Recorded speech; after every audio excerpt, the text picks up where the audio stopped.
ஒருவேளை சவுக்கு சங்கருக்கு வந்து இப்ப பிணை கிடைக்காது, குண்டாஸ் எல்லாம் போட்டிருக்காங்க, 6 மாத காலம் குறைந்தபட்சம் இல்ல 1 வருஷம் வரமாட்டேன்னு வெளியில பேசிட்டு இருக்காங்க.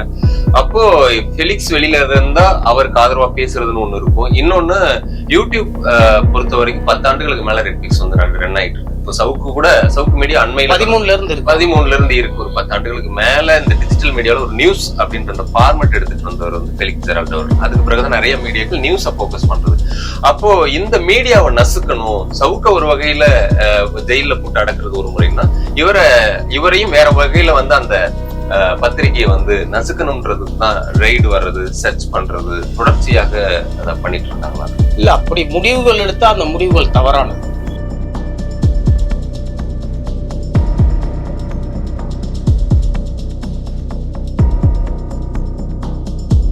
சவுக்கு சங்கரை முடக்குவதை போன்று இவரை வந்து கடுமையாக முடக்க நினைப்பது, அடக்க நினைப்பது, ஒடுக்க நினைப்பது, அல்லது துன்புறுத்துவது, அல்லது அவமானப்படுத்துவது, கூடுதலாக வந்து தொடர்ச்சியா வந்து அவங்களுக்கு நெருக்கடிகளை கொடுப்பது என்பது வந்து தவறானது.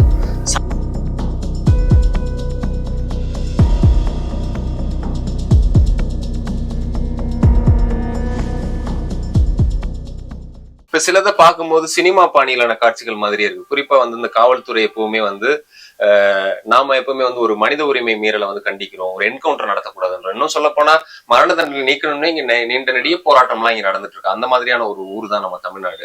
அப்படி இருக்கும்போது இங்க வந்து இப்ப பாத்தீங்கன்னா என்கவுண்டர் பண்ற படங்களே இப்ப குறைஞ்சிருக்கு. நிறைய படங்கள் காவல்துறை என்ன தப்பு பண்றதுன்றது இப்ப எடுக்க ஆரம்பிச்சிருக்காங்க சில இயக்குநர்கள்ல.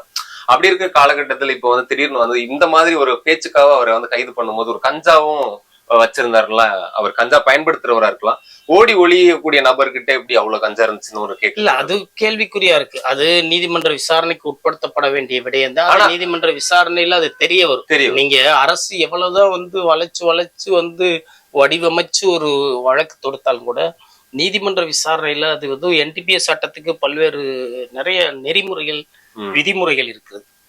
அது ஒரு தனி சட்டம், போதைப் பொருள் மற்றும் மனோவிசிய பொருட்கள் தடுப்பு சட்டம். அப்ப கஞ்சாவுல 1 கிலோவுக்கு கீழே இருந்தா வந்து நீதித்துறை நடுவர் நீதிமன்ற வழக்கு, 1 கிலோவுக்கு மேல போயிட்டாலே தனி நீதிமன்றம், ஸ்பெஷல் கோர்ட். 1 கிலோல இருந்து 20 கிலோ வரைக்கும் இன்டர்மீடியட், இடைப்பட்ட அளவு. 20 கிலோ கமர்ஷியல் குவான்டிட்டி. இவர்கிட்ட முதற்கட்டத்துல இவர்கிட்ட எடுத்ததா சொன்னது 300 கிராம் 400 கிராம் சொன்னாங்க. அப்ப 300 கிராம் 400 கிராமுக்கு கொண்டு போயிட்டு நீங்க வந்து மேஜிஸ்ட்ரேட் நீதித்துறை நடுவர் நீதிமன்றத்துல தான் நிறுத்த முடியும். ஐயா அடிக்கிறக்கா வச்சுக்கிறோம்யா, கேஸ ஒத்துக்கிறோம்யான்னு சொன்னாலே முடிச்சுதான் உடனும். அது விற்பனைக்காக ஒரு பயன்படுத்தல. அப்ப 1ல இருந்து 20 வரைக்கும் போயிட்டாலே வந்து அந்த தண்டனையின் அளவு கூடும். இன்டர்மீடியட் குவான்டிட்டி, இடைப்பட்ட அளவுல வந்து குறைந்தபட்ச தண்டனையாக ஒரு ஆண்டுல இருந்து 10 ஆண்டுகள் வரை கொடுக்கலாம். நீங்க வந்து 20 கிலோவுக்கு மேல போயிருச்சுன்னா 10 ஆண்டுகள்ல இருந்து 20 ஆண்டுகள் வரை தண்டனை கொடுக்கலாம். அந்த அளவுக்கு இதுல அப்ப இவரை பொறுத்தவரையில வந்து இன்னைக்கு உள்ள இந்த NTPS சட்டத்தின்படி 10 ஆண்டுகள் வரை தண்டனை வழங்கக்கூடிய ஒரு பொருள் அளவை கூட்டிட்டாங்க. 2வது தடவை அப்படி விட்டு ஒருத்தருடைய ஒப்புதல் வாக்குமூலத்தின் அடிப்படையில் இவர்கிட்ட இருந்து இவ்வளவு பிடிபட்டுச்சு அப்படின்னு சொல்லி, அப்ப அவரை வந்து இவர் கஞ்சா வழக்கு கூட அப்படி எடுத்துக்கலாம். அடுத்ததா வந்து இவர் மேல வந்து இந்த கடலூர்ல இருக்கும்போது செந்தில்குமார் சிறை அதிகாரி, இப்போ அவர் தான் அங்க இருக்காரு. அவர் வந்து துணினால சுத்திட்டு பைப்புனால எல்லாம் அடிச்சாங்கன்னா அவரே சொல்றாரு, வெளியில வரும்போது கூட அவர் தான் என்ன தாக்குறாரு, உயிருக்கு ஆபத்துக்குன்னு சொல்றாரு. அது ஒண்ணு.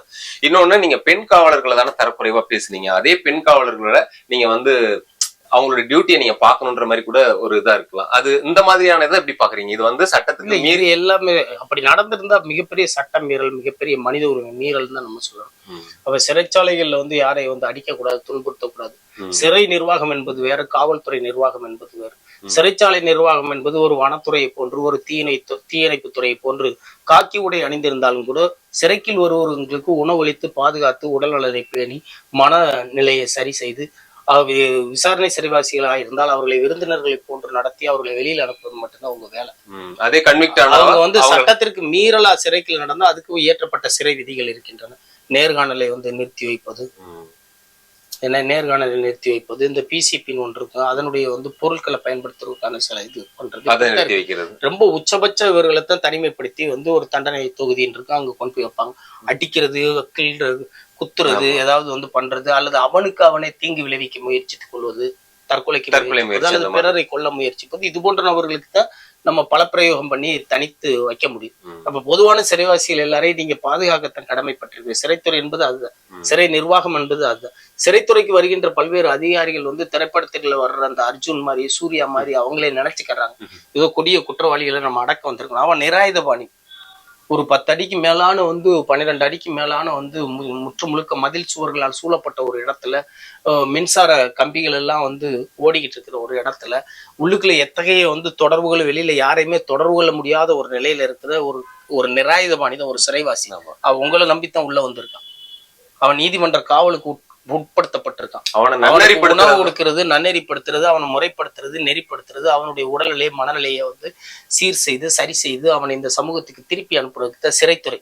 அப்ப சிறை நிர்வாகம்னாலே நீங்க என்னன்னு தெரியாம முட்டாள்தனமா நினைச்சுக்கிட்டு நீங்க வந்து கம்பு எடுத்துட்டு போட்டு அடிச்சுக்கிட்டு மிரட்டிக்கிட்டு இப்ப இந்த குறிப்பிட்ட இந்த காவல் சிறைத்துறை அதிகாரி மீது பல்வேறு குற்றச்சாட்டுகள், 10க்கும் மேற்பட்ட குற்றச்சாட்டுகள் வந்து தமிழகம் முழுவதும் பல்வேறு சிறைவாசிகள் வந்து கொடுத்து. ஆனா இந்த மாதிரியான அதிகாரிகளுக்கு எந்த மாதிரியான விசாரணை நடக்குது? எந்த மாதிரி உயர் நீதிமன்றத்தில் ஒரு சிலர் கண்டனத்திற்கு உள்ளாகி இருக்கிறார்கள். அவர்கள் வேகமா வந்து நாங்கள் இதை சரி செய்கிறோம் என்று அரசு வழக்கறிஞர் மூலமாக சரி செய்துவிட்டு தப்பித்து ஓடி விடுவார்கள். அப்ப தனி வழக்குகள் சில நேரங்களில் பதிவு செய்யப்பட்டு ஒரு சில காவலர்கள் குற்றச்சாட்டுக்கு உள்ளாக்கி இருக்கிறார்கள் அல்லது பணி நீக்கம் செய்யப்பட்டிருக்கிறார்கள். ஆனா தமிழ்நாட்டில இது குறித்து வந்து இன்னும் பெரிய அளவுல ஒரு விழிப்புணர்வு இல்லைன்னு தான் சொல்லணும். நீங்க இப்படி சொல்றீங்க, ஒருவேளை அவங்களை வந்து விசாரணை கைதிகள் விருந்தினர்களா தான் நடத்தணும், அதுவே கன்விக்ட் ஆனா கூட அவங்க நன்னறிப்படுத்தி நன்னடத்தைகள் அடிப்படையில சீக்கிரம் ரிலீஸ் பண்ற கைதிகள் எல்லாம் பார்க்கணும், இதுதான் பண்ணணும். ஆனா இது உண்மையிலே அப்படி நடக்குது. ஏன்னா சவுக்கு சங்கர் அவர்களுக்கு எல்லாம் வந்து ஒரு பெயின் கில்லரே கொடுத்துட்டு இருக்காங்க, ப்ராப்பர் ட்ரீட்மெண்ட்ல. கிட்னி மருத்துவர்கள் வந்து அதுல புதிய கவனம் செலுத்துறேன். ஏன்னா சிறைத்துறையில வந்து கண்காணிப்பாளரோட வந்து அதிக அதிகாரம் படைத்தவர் தான் மருத்துவர். ஒரு வகையில ஒரு மருத்துவர் வந்து இப்படி சுத்தி பார்த்துட்டு இங்க சுகாதார இல்லைன்னு எழுதிட்டாருன்னா கண்காணிப்பாளர் மீது ஜெயிலானை கொடுத்து நடவடிக்கை எடுக்கலாம். இங்க முறையான முறையான வந்து உணவு உங்களுக்கு வழங்கப்படல, உணவை பார்த்து அவர் வந்து அறிக்கை கொடுக்கலாம், சுகாதாரத்தை பார்த்து அறிக்கை கொடுக்கலாம், சாக்கடை வசதிகள், கொசுக்கடி எல்லாத்தையுமே அந்த மருத்துவருக்கு முழுமையான அதிகாரம் இருக்கு. ஒரு மருத்துவர் நினைச்சா ஒரு சிறைவாசிக்கு எத்தகைய பொருளை கொடுக்க சொல்லி பரிந்துரை சொல்லி மருந்து சீட்டில் எழுதி கொடுக்கலாம். பொதுவா இயல்பு யதார்த்தம் அப்படிங்கிறது வந்து வேற மாதிரி தான் இருக்கு. சட்டம் ஒண்ணு சொன்னாலும் யதார்த்தத்துல வந்து வேற ஒன்னாதான் இருக்கு. அதான் நம்ம சொல்லிக்கிட்ட மாதிரி இங்கே இயல்புல என்னன்னா, சாதாரண மக்கள்கிட்ட பொதுமக்கள்கிட்ட போய் கேட்டோம்னா அரபு நாட்டுல நடக்கிற மாதிரியான தண்டனைகள் இருக்கணும், அப்படி பண்ணா தூக்குல போடணும், இவனையெல்லாம் சுட்டு கொள்ளணும் அப்படின்றத வந்து பொதுப்பத்தியில ஏத்தி வச்சிருக்காங்க. இன்னைக்கு அதுதான் சில விஷயங்கள் வந்து இப்ப ஸ்ரீமதி கேஸா இருக்கட்டும், இல்ல மற்ற விஷயங்கள்ல சவுக்க வந்து பிடிக்காத நபர்கள் சவுக்கு இது தேவைதான் அப்படின்ற கருத்தும் ஒரு பக்கம் பரவிட்டு, அவருக்கு எப்படி செல்வாக்கு உயருதுன்னு ஒரு பக்கம் நீங்க சொல்றீங்களோ அது மாதிரி இதெல்லாம் தேவையான ஒண்ணுதான் அந்த ஆளுக்கு அப்படின்றதும் ஒண்ணு இருக்கு இல்லையா? ஆனா அதை தாண்டி ஒரு சட்டம்ன்றது இதுதான், ஹியூமன் ரைட்ஸ் வந்து மீறப்படக்கூடாது, அது பாதுகாக்கப்படக்கூடியது அப்படின்றது எங்க இங்க வந்து அடிபடுதுன்னு நினைக்கிறேன்.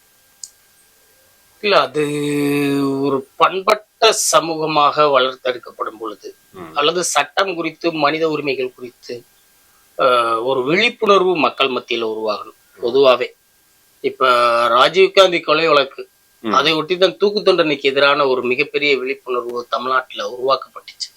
விடுதலை புலிகள் இயக்கம் வந்து உச்சபட்ச தண்டனையாக மரண தண்டனை வழங்கக்கூடிய ஒரு இயக்கம் தான். ஆனால் அந்த விடுதலை புலிகள் இயக்கத்தை சேர்ந்தவர்கள் மீது தூக்கு தண்டனை விதிக்கப்பட்ட பொழுது தமிழ்நாட்டினுடைய லட்சக்கணக்கான மக்கள் தூக்கு தண்டனைக்கு எதிராக பேசினாங்க. அப்ப ஒரு போராளி இயக்கமோ மற்றவர்களோ அல்லது வந்து வேற அமைப்புகளோ சங்க இயக்கங்களோ தனிநபர்களோ கொலை செய்வது என்பது வேறு, அரசு கொலை செய்வது என்பது வேறு. அப்போ ஒரு அரசு கொலை செய்யக்கூடாது. அப்போ ஒரு ஒரு அதிகாலையில் ஒருவன் தூக்கிலிடப்படும் பொழுது வந்து இந்தியாவுடைய தேசிய கொடி அரை கம்பத்தில் பறக்கிறது அப்படின்னு சொல்லிட்டு நீதிபதி வி.ஆர். கிருஷ்ணய்யர் சொல்லியிருப்பார். அப்போ தூக்கு தண்டனைக்கு எதிரான விழிப்புணர்வு அப்பத்தான் வந்துச்சு. அதே போன்று மனித உரிமைகள் மதிக்கப்பட வேண்டும், சிறை கொடுமைகள் தடுத்து நிறுத்தப்பட வேண்டும், சிறைப்பட்டோர் மனிதர்களாக நடத்தப்பட வேண்டும்.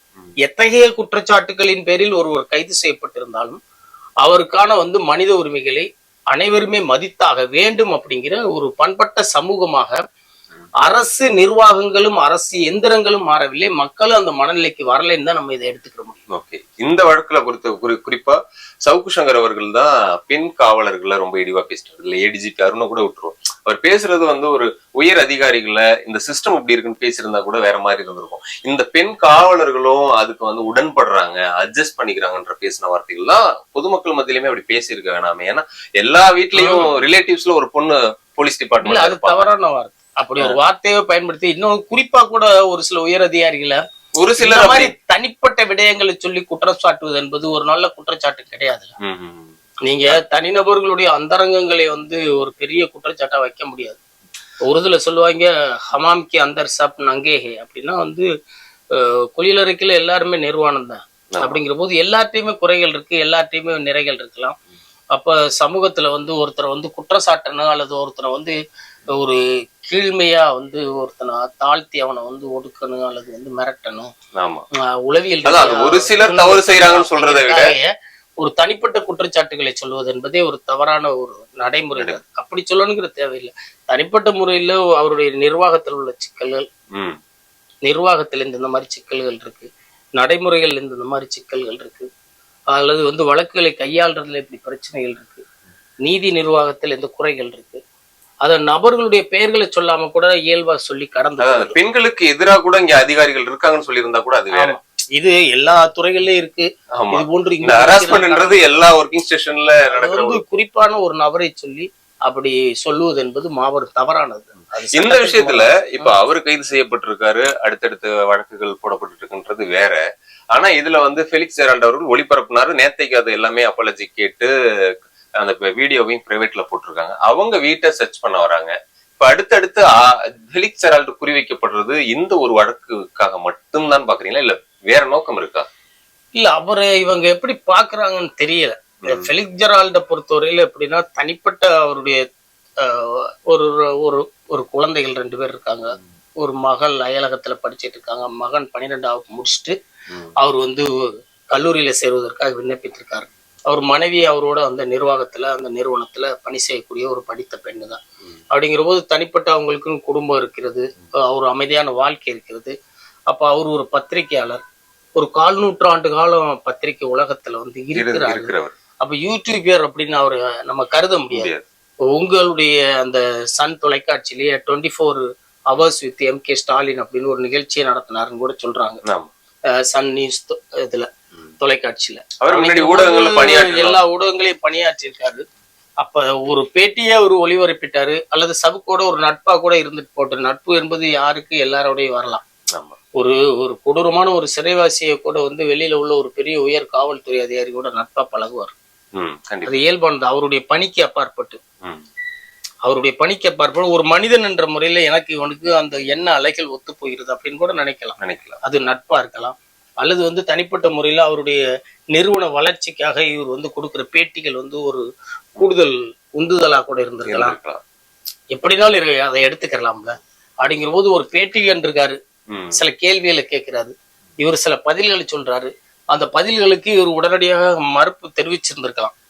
அப்போ ஒரு பின்னாடி கூட இப்படி சொல்றது தவறா தெரிகிறது அப்படின்னு சொல்லி இருக்கலாம். ஒரு சிலர் சொல்லுவாங்க, ஒரு சிலர் சொல்ல மாட்டாங்க. இயல்புதான் அது. அதான் இப்ப சொல்றது எடிட் பண்ணிருக்கலாம். ஆமா, அது கூட இருக்கு. அது இயல்பு. அவருடைய தன்மை எப்படின்னா யார் எதை சொன்னாலும் போடுற தன்மை இருக்கு அவர்கிட்ட. எல்லாருக்கும் வாய்ப்புகள் கொடுப்பாரு. ரெட் பிக்ஸை பொறுத்தவரையில் எப்படின்னா ஒரு மாதிரி குரலாற்றவர்களின் குரல் மாதிரி பொதுவாகவே ஒலிக்கும். அதுக்கு அந்த தளத்துக்கு அப்படி ஒரு வாய்ப்பு கொடுக்கறது உண்டு. பொதுவா நான் ஒரு ஜேர்னலிஸ்ட், நான் ஒரு பத்திரிகையாளர், நான் யாரை பத்தி என்ன சொன்னாலும் போடுவேன், இப்படி ஒரு நினைப்புல இருக்காரு. ஆனா சமூகம் அப்படி இல்லை.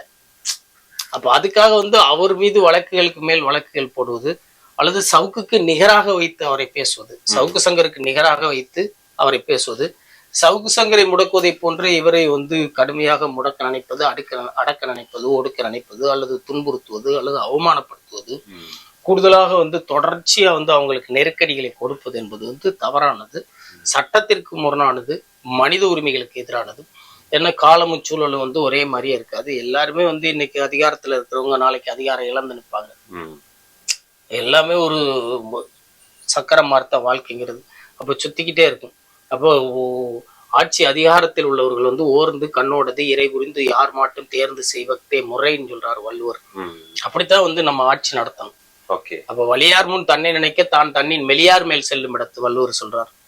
ஒரு வலியவன்ட்ட போயிட்டு நீங்க கைகட்டி நின்றீங்கல்ல, ஒரு நடுவன் ஆட்சியாளர்களை எதிர்த்து நம்மளால ஒண்ணுமே செய்ய முடியல.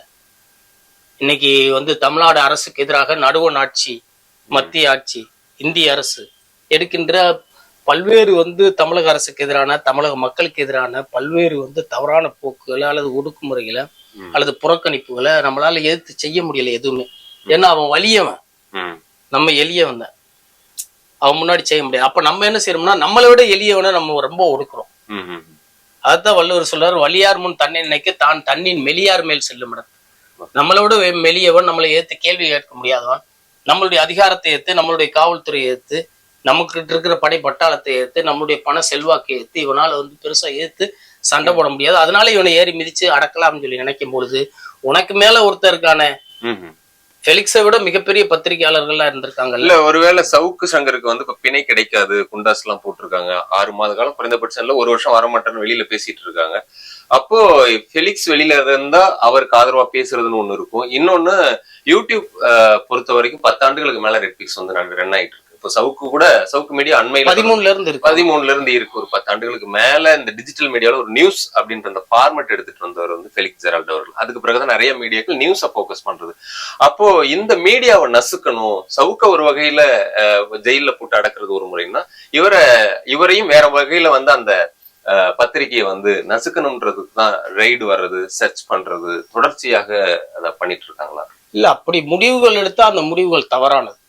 அது வந்து நீதிமன்றம்னு ஒண்ணு இருக்குல்ல, சட்டம்னு ஒண்ணு இருக்குல்ல. இப்ப அர்னாப் கோஸ்வாமி வழக்குல கூட ஒரு முன்னோடி தீர்ப்பு வந்திருக்கு.